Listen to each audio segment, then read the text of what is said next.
Greetings and welcome, noble men and women of the realm, to another AGOT lore video.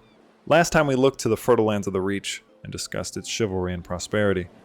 Today we turn our attention north, to the smallest region in the Seven Kingdoms, the Iron Islands, home to the Ironborn, the fiercest sailors in all of Westeros.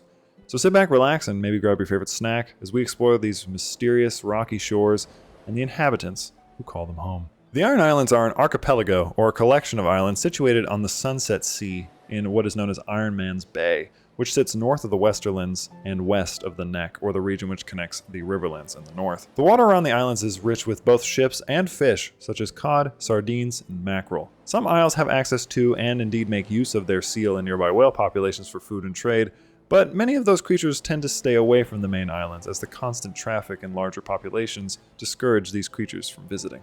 In total, there are 31 islands that make up the Iron Islands, with roughly 40 houses residing therein. But of these 31 islands, there are 7 main islands held by the strongest houses in the region. Pike, the region capital isle, is held by House Greyjoy. Great Wyke, the largest of the islands, is mostly held by House Goodbrother. Oldwick is held by House Drum. Harlaw, the most prosperous isle, is held by House Harlaw. Saltcliffe, House Saltcliffe. Blacktide, House Blacktide, and Orkmont, House Orkwood. Naturally, the houses who rule these main islands are among the most powerful in the region, although unlike most of the other regions, the Ironborn do not use titles when referring to what other regions would consider lords. In the Iron Islands, they simply call someone like Quellen Greyjoy, the head of the Greyjoy family, the Greyjoy, indicating his place as the head of their family. While most of the 31 islands are situated around these 7 main islands, there are some chains further away, with the most notable being the Farwinds, who are considered the most mysterious of the Ironborn, many believing them to be sorcerers and shapeshifters. Their chain of islands and seat at the Lighthouse Keep of Lonely Light is a full 8-day sail from the nearest island of Great Wyke, and is the furthest western inhabited land in all of Westeros. The Iron Islands themselves are a land dominated with jagged cliff faces or towering hills of stone, torn by the constant lashing of storms from the Sunset Sea and erosion from the ever-lapping waves. Therefore, it is not uncommon for ships, even those piloted by the skilled Ironborn, to meet their doom along the rocks. Constant erosion by storm and sea has rendered the soil almost entirely infertile, and what few farms do dot some of the larger isles offer little yield. Most of the Iron Islands' food comes from the bounty of the sea, or with reluctant trade from the mainland, as the islands, though harsh and wet, are flush with rich mineral deposits of iron, tin, and lead. Most of the mainlanders believe that the name Iron Men, which they refer to the Ironborn as, came from this rich deposit of iron. It is important to note, however, that the Ironborn themselves do not generally till or mine the land.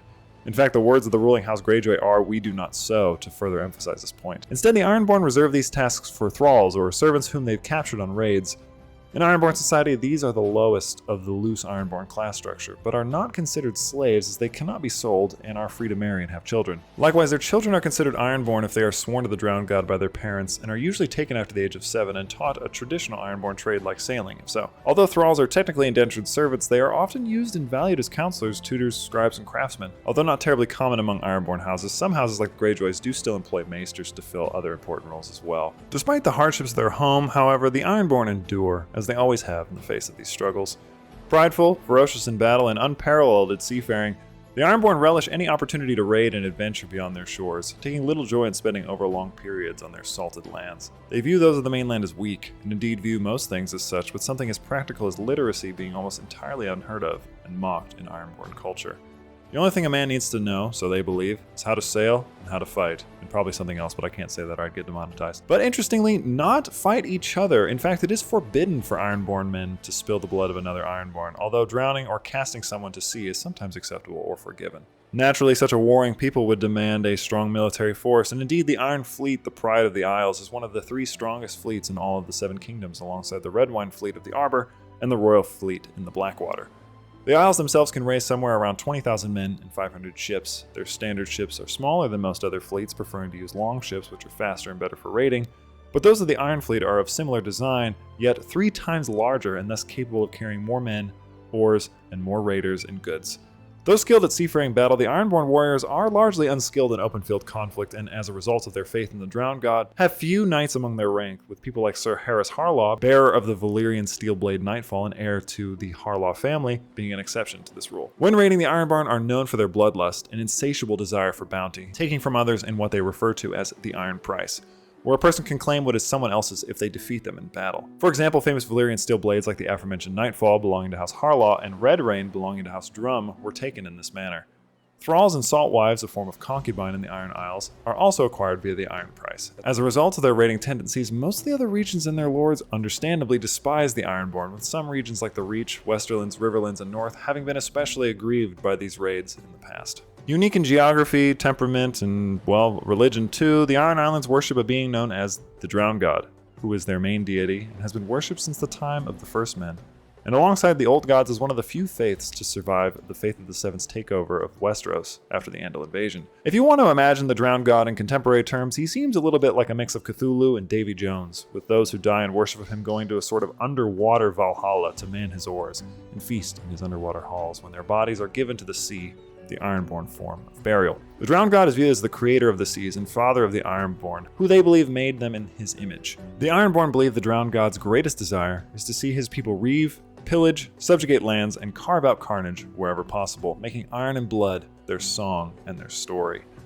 The priests of the Drowned God are an unkempt bunch of ragged-robed and matted long-haired men who wander the Isles, usually barefoot, bathing only in the sea and spreading the faith of the Drowned God wherever they roam.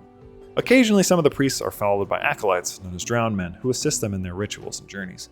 The drowned priests are highly revered in Ironborn society and, among other things, are the only ones capable of calling a king's moot, a vote by the Ironborn when they elect a high king, as they did in the days of old. The priests also perform a variety of rituals and prayers which they have passed down and memorized, as most of them are also illiterate. Among these rituals include blessings of either individuals or ships, ritual drownings where they baptize someone in the faith of the Drowned God until they literally drown and then are brought back to life with the kiss of life, and ritual executions which they often perform in reverence to the Drowned God. In terms of history, the early days of the Ironborn is one rich in mystery, much like most of Westeros. For it is said that when the first men came to the Isles, they discovered the sea stone chair, which I mentioned previously, but is a black stone throne, carved in the shape of a kraken.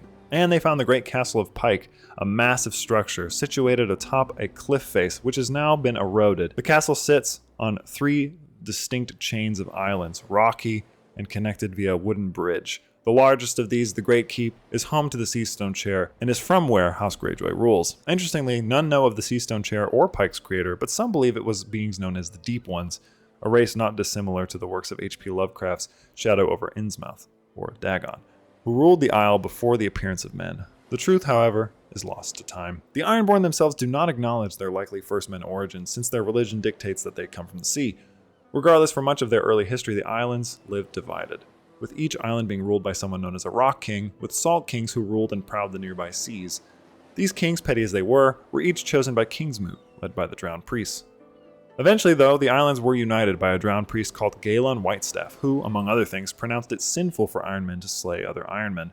As his following grew, the Rock and Salt Kings bowed to his influence, and a Kingsmoot was held to declare a High King who would afterwards be elected from among the Rock and Salt Kings, and upon whose death a Kingsmoot would elect his successor. Eurus Grey-Iron was chosen as the first of these High Kings, and thus ended the squabbling of the Isles' petty kings, and a period of united effort arrived, which saw the strength of the Isles at its peak, ruling much of the Isles of Westeros from Bear Island, now held by House Mormont, to the Shield Isles of the Reach, and even as far as the Stepstones.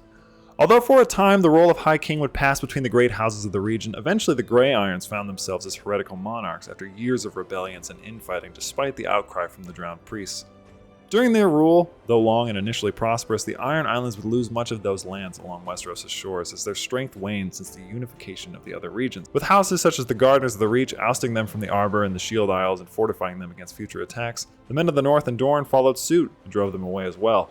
Their old ways were further exasperated when the Andals came to Westeros, and after 1,000 years of rule, the Grey-Irons fell after a unified Andal and Iron Island effort, and were replaced by House Hoare. Centuries of poverty and hardship followed, which the Hoares endured with trade to Old Town, the Westerlands, and the Free Cities. But eventually, those lean years faded, and the Hoares ferociously expanded into the Riverlands, conquering and taking them from the Storm Kings of the South, dubbing themselves the Kings of the Isles and the Rivers, ruling from the more fertile and less harsh Riverlands in the trade town Fairmarket. A few generations after this conquest, King Harren the Black, the last Hoare ruler, ordered the construction of the monolithically massive Harrenhal Castle, which all but bankrupted his realm during its 40-year construction and saw the death of thousands of workers in the process. There he ruled only briefly, for House Hoare were themselves destroyed when Aegon the Conqueror burnt Harrenhal to ruins with the power of Balerion the Black Dread's stone-melting flames after Harren refused to bend to his rule. The Riverlands were then given over to the Tullys for their support of Aegon's conquest, and the Iron Islands to the Greyjoys because they did not openly oppose Aegon. Though in some ways grateful to the Targaryens, the Isles would remain mostly indifferent to the mainland for much of the next 100 years. Though some great raiders and captains among the Greyjoys rose and fell, they remained largely the same as they were at the time of Aegon's conquest, and thus are among the least developed of Westeros' regions, both from a gameplay and from a lore perspective. At the time of the game's earliest start date, Robert's Rebellion, Lord Quellan Greyjoy seeks to integrate his people into the Seven Kingdoms. Having already assisted the realm in squashing the last of the Blackfire rebellions in the Stepstones some 20 years prior, Quellan wishes to move away from the old ways, to outlaw thraldom, and to make his land a proper, prosperous region. Although he seeks to remain neutral, he is at odds with his sons, who feel slighted and a little bit disgusted by his views and seek to return to the old ways and pursue an independent kingdom for the Ironborn once more. Rumor has it that his eldest son, Balon, wishes to do just that, and will stop at nothing to reclaim that former glory that was lost so long ago. But of course, that choice, dear friends, is up to you. Thank you for joining me today as we discuss the Iron Islands, their lore, and their people. I hope you found this video entertaining, and if you did, please consider liking, commenting, and maybe subscribing, as it helps YouTube know that you like these sort of videos and helps me know that I should keep making them. As always, thank you for coming. My name is Sol, and I'll see you in the next one.